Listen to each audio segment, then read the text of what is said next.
이제 근데 검찰이 이 김만배 신앙님 대화록 보도 수사를 통해서 얻을 수 있는 게 뭐가 있을까요? 있나요 이게?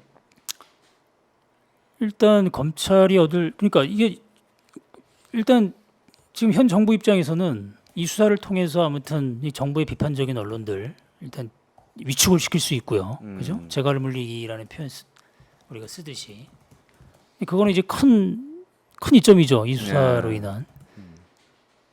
검찰 입장에서도 뭐 이 현 정권 특히 이제 그 이른바 거의 운명 공동체처럼 움직이는 이 윤 대통령과 이른바 윤석열 사단 이 관계를 봤을 때는 그죠? 뭐 이런 표현이 그렇습니다만은 주군의 그러니까 주군의 행복은 곧 이 검찰의 행복일 수 있는 거죠. 윤석열 사단의 행복일 수 있는 거죠. 그러니까 다목적인 그런 게 있는 것 같아요. 근데 이 정말 과거에 제가 이제 검찰 출입을 하면서 이제 들었던 생각은 우리가 예전에 그 정치 검찰 이런 얘기들을 많이 했는데 예. 박근혜 정권 때 그때 당시 박 대통령의 그 주문에 의해서 그때 이제 그 수사가 된 게 있었어요. 제가 지금 그 수사 이름을 정확히 제가 기억은 못 하는데 네네네. 아무튼 그래서 그때 그 언론에서 제기한 게 이거는 뭐 정치 검찰 차원을 넘어서서 사실 이건 검찰 정치를 하는 거다. 이런 표현들을 그 칼럼니스트 한 분이 이제 언론계 선배인 그분이 그때 그런 표현들을 썼는데 지금이야말로 정말 이 검찰 정치를 하는 것 같아요. 검찰권을 이용해서 검찰권을 이제 국정 운영의 하나의 큰 그 동력이라고 해야 되나요? 무기처럼 지금 쓰고 있는 거죠. 그러니까는 이제 과거에는 정치 검찰이었다면 사실 지금은 지금 이제 검찰 아예 정치라는 검찰이 예. 전국을 쥐고 흔드는 사실상 검찰 정치로 사실 나아가고 있는 거죠. 그렇죠. 저는 사실 그렇게 판단을 하고 있습니다. 예. 예. 그래서 이게 뭐 그런 표현들 뭐 누구는 이제 검찰공화국 얘기를 하는데 이 공화국이란 말 검찰공화국이라는 말 자체가 지금 정권 약간 사치스럽게 안 보이는 됩니다. 거죠. 예. 예. 공화국이라는 건 최소한 그 견제와 균형, 그죠? 입법, 사법, 행정 간의 어떤 견제와 균형이 작동해야 되는데 이 현 정부의 그 국정 운영 방식은 견제와 균형을 아예 무시해 버리는 거죠. 지금 뭐 국회, 뭐 또 언론, 뭐 이런 부분들, 사법 이런 부분들에 그리고 검찰 자체가 또 그런 특징이 있는 게 아니기 때문에 그래서 예. 옛날 마치 그 옛날 그 왕조 국가처럼 그런 식으로 국가가 운영되는 거 아닌가 이렇게 볼 수 있을 정도로 좀 그런 거죠. 예. 근데 보면은 뭐 저도 여러 차례 이제 수차례 고소와 고발 등을 당해 보기도 하고 지난 대선 때는 뭐 윤석열 후보와 장모에 의해서 뭐 세 건의 형사 고발, 뭐 산목원의 손배 소송도 당해보고 했지만 사실 이렇게 당해보면 사실 위축되는 건 사실이에요. 그렇죠. 예. 예, 저도 사실은 그러니까 굉장히 위축되더라고요. 뭐 그리고 기사를 쓸 때도 자기 검열을 하게 됩니다. 하게 되죠. 그러니까 아무래도 좀 예. 어떤 멘트를 취재한 내용 중에 어떤 멘트를 놓으려고 했다가 빼기도 하고 그렇죠. 순화시키기도 하고 네. 뭐 이런 식의 자기 검열을 하게 되는 겁니다. 예. 예. 지금 아, 죄송합니다. 이게 시리가 자꾸 지금 아무튼, 이제 예. 지금 뭐 구 기자님이나 뭐 저나 이제 상당히 좀 오랜 기간 취재 활동을 해 왔는데 그런 우리들도 이렇게 위축이 되는데 네. 지금 막 그 주니어 기자라고 표현이 좀 그렇습니다. 지금 막 현장에서 활동하는 그런 기자들 경험이나 이런 부분이 좀 더 그렇죠. 상당히 위축이 되죠. 이런 예. 경험들이. 그래서 저는 좀 그 주니어 기자들, 그러니까 젊은 후배 기자들이 그러니까 이런 것에 좀 관심을 많이 갖고 그런 거에 대해서 문제 의식을 좀 많이 느꼈으면 좋겠어요. 그러니까 사실 뭐 언론사 내부에도 여러 가지 문제가 있을 수는 있지만 사실 이런 밖에서의 언론의 자유를 침해하는 그래서 그 자신의 팬을 그 약화시키는 그런 상황들이 많이 벌어지지 않습니까? 그런 거에 그렇죠. 대해서 좀 문제 의식을 느끼고 좀 어떤 식으로든 대응을 좀 고민하고 모색하고 좀 그랬으면 좋을 것 같아요. 예. 아마 뭐 문제 의식을 느끼고 있을 것 같습니다. 예, 저는 지금 뭐 상황이 그렇겠죠. 그죠? 예, 예, 예. 우리. 근데 보면 사실 이거 보면은 경찰권 남용이라고 생각하는데 검찰 내부에서는 어떤 비판의 목소리가 들려오고 있지는 않는 것 같아요. 그렇죠. 뭐 이게 이프로스의 지금 뭐 어떤 네, 뭐 그런 보도가 없죠. 제가 전혀 뭐 없어요. 네, 저도 이제 야. 현장 취재를 지금 안 하고 있으니까 현장 떠난 지 좀 꽤 돼서 잘 모르겠습니다. 예전에는 뭐 평검사 회의 또 뭐라고 그러잖아요. 또 이 뭐라고 그래야 되죠? 하여튼간 엄청난 뭐 검난이라는 표현이 쓸 정도로 엄청난 그런 이프로스나 이런 거에 그런 예. 이런 부분에 대해서 여러 가지 의견들을 표명하고 특히 이제 그 소장파라고 불리는 젊은 검사들 위주로 평검사들 위주로 해서 의견을 제시하고 이제 이런 게 그렇죠. 있는데 지금 이 기조가 지금 평검사들 또 생각하고 또 일치하는 걸로 생각하는 건지 최악이죠. 그러면 좀 상당히 걱정되는 건데 그러니까 이 우리가 이제 뭐 멀리 갈 필요도 없어요. 최근에 이 여러 가지 일들을 지나온 일들을 보면 네.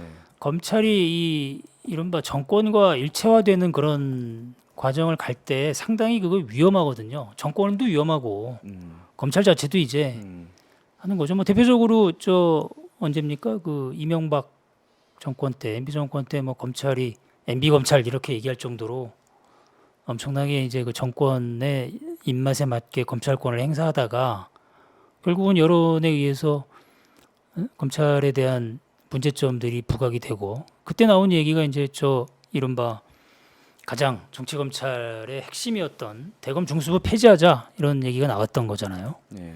그래서 박근혜 정권 들어서자마자 대검 중수부가 폐지가 되죠.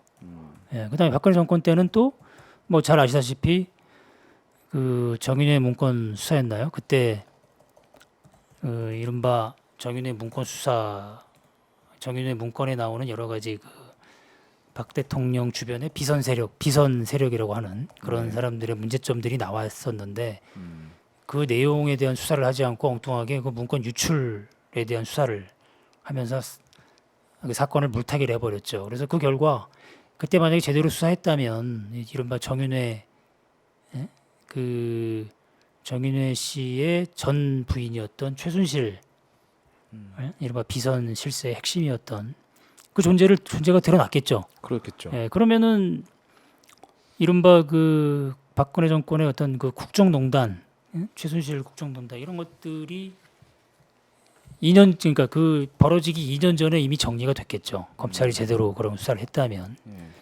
결국은 그게 정권도 그 비극적으로 끝나고 탄핵을 당했으니까 그다음에 검찰도 그런 모습들이 쌓여서 검찰 개혁 해야 된다는 여론이 강하게 일어났잖아요. 특히 이른바 그 박근혜 탄핵 그 촛불 집회 전후에서 그때 뭐 촛불 집회 나가 보면 검찰 개혁 들고 있는 그런 그 손팻말이라고 하나요? 엄청 많았거든요. 그러니까 결국은 그게 이른바 정권을 보위하려는 그런 지나친 검찰의 그런 행태들이 정권도 불행해지고 검찰도 불행해지고 결국 이제 국민도 불행해지는 건데 지금 이제 그렇게 가는 것처럼 보여서 그렇게 가고 있는 것 같아요. 그러니까 상당히 좀 우려스럽죠 그런 근데 측면들이. 참 문재인 정부 때 그 검찰의 내부 게시판 이프로스라고 하죠. 이프로스에 참 뭐 목소리들이 많이 올라왔는데 검사들 많이 목소리들이 올라왔죠. 저는 도대체 그때 그 목소리들을 높이던 검사들 어디 갔을까? 집 나간 그 검사들 좀 찾아주세요. 아니 이거는 진짜로 이프로스에서 최소한 이런 정도가 되면은 최소한 검찰권을 좀 자제해야 되지 않겠냐라고 하는 어떤 가장 기본적인 메시지라도 낼 수 있는 거 아니겠어요? 뭐 과도하게 뭐 비판하기가 좀 부담된다고 한다면, 근데 그런 목소리도 지금 들리지 않는 것 같아요. 예. 그렇죠. 검사 동일체 이게 이제 사실상 깨졌다는 그렇게 얘기할 때가 있었는데 과거에. 네. 근데 지금 다시 이제 그렇게 되는 모양이죠. 네. 검사 아무튼 동일체. 그 저기 검사들 좀 찾아주세요. 그러니까 이번에 저는 이 사건을 통해서 윤석열 대통령과 검찰은 확실하게 한 몸이다. 그렇죠. 라고 하는 네. 게 거의 증명되는 것 증명된 같아요. 것 같습니다. 그리고 네. 지금 뭐 아까 말씀드렸듯이 최근에 이제 인사를 봐도 네. 그런 충성도, 충성도라고 표현은 해야겠죠. 그런 것들이 상당히 반영된 인사거든요. 지금 인사를 봤을 때. 그래서 점점 이제 한 몸처럼 돼가는 것 같은데 아까 말씀드렸듯이 이제 그게 결국은 좋은 방향, 좋은 결과가 나오진 않는다. 이런 말씀을 드리고 싶네요. 검사들이 어퍼컷 대통령을 좀 무서워하나? 아니 저는 그런 생각이 들어요. 아니 그러니까 2%의 그 정도의 목소리가 안 나올 정도로 지금 거의 한 몸이에요. 정권과 검찰 자체가. 예. 무슨 2%에 자원 2%에 나오는데 아니고. 혹시 지금 못 보는 거 아닐까요, 우리가? 그거 난 혹시 근데 분명히 나왔으면 한겨레 기사, 뭐 경향 기사가 뭐 나올 최소한 텐데. 진보 언론에서는 예. 한 사람이라도 썼으면 분명히 나왔을 거예요. 네. 검찰 내부에서 이런 목소리가 있다라고. 그리고 그걸 쓴 검사가 사실 기자한테 보냅니다. 내가 이런 2% 썼다라고. 그렇죠. 왜냐하면은 그 목소리가 어쨌든 국민들한테도 널리 전달 예. 내부용으로만 쓴 건 아닐 거 아닙니까? 근데 지금 이제 그런 얘기를 하더라고요. 이제 아까 말씀드렸듯이 이제 워낙 그 이른바 검찰과 또 이제 감사원 이런 이 정권의 보위 세력들처럼 이제 움직이기 때문에 워낙 압수수색이나 이런 걸 통해서 그러니까 공직 사회가 상당히 그 뭐라 그러죠? 위축돼 있다는 거죠. 뭐 언론 딴 데도 보자니까 공직 사회는 더 위축이 돼 가지고 뭔가 이제 다른 목소리를 내기가 이제 어려운 구조라고 해요. 근데 그거에 아마도 검찰도 그러면 그거에 오히려 더 강하게 그런 기제가 작동하지 않을까 이런 생각을 이제 뭐 추측으로 해보는데 하여튼간 좀 네, 근데 문제점을 그런 문제가 있다는 거를 아마 인식은 하겠죠. 그래도 다들 똑똑한 사람들이니까. 예. 물론 인식은 하는데 이제 어퍼컷 대통령이 무서워서 뭐 글을 못 쓰고 있는 거겠죠. 예. 아무튼 정권의 홍위병이 되면 그거는 아까 우리 이춘재 위원께서 얘기하셨지만 정권도 안 좋고 예, 그래요. 검찰도 안 좋고 예, 그거는 예, 뭐 위태롭습니다. 우리가 목도에 왔으니까 목격을 해왔지 않습니까? 그런 그렇습니다. 부분은. 예. 예. 검찰 국가의 탄생 저자로서 이 법조를 오랫동안 또 취재한 기자로서 이 정권과 검찰이 한 몸이 되면 어떤 문제가 생길 수 있습니까? 아까 말씀드렸듯이 그런 예? 그 결국은 정권도 불행해지고 검찰도 또 이제 되는데 그러니까 그렇게 되면 아무튼 이 사회 전반적으로 위축이 되고 이제 그렇게 위축된 사회에서 어떤 뭐가 다양한 뭐라고 해야 다양한 의견이 또 나올 수도 없고 그런 다양성 자체가 발현되지 못하면 이게 우리 전반적인 우리 사회 뭐라고 그러잖아요. 경쟁력이라고 해야 되나요? 네. 근데 민주적 그런 민주주의 어떤 토양 이런 게 이게 흩어지면서 그 우리 사회 전반적인 경쟁 우리가 갖고 있던 우리 사회가 갖고 있던 그런 경쟁력들이 위축이 되는 거죠. 지금 네. 그 문화예술계에 있는 사람들이 엄청나게 하여튼간 그런 거에 대한 불만이 많대요. 이 사회의 이런 억압적인 분위기가 그런 어떤 그렇죠. 창작 활동이나 이런 여러 가지 그런 영향 것들이 미칩니다. 영향을 미치죠. 예, 예, 예. 그리고 지금 뭐 전반적으로 하여튼간 그 사회 구성하고 있는 여러 그 집단들이 그런 집단들이 위축된 상태에서는 뭐가 제대로 굴러가겠어요, 이런 부분. 예. 근데 정권과 검찰의 이런 완전히 한 몸, 정치 공동체, 권력 공동체 이게 윤석열 정부가 끝날 때까지 계속 될까요?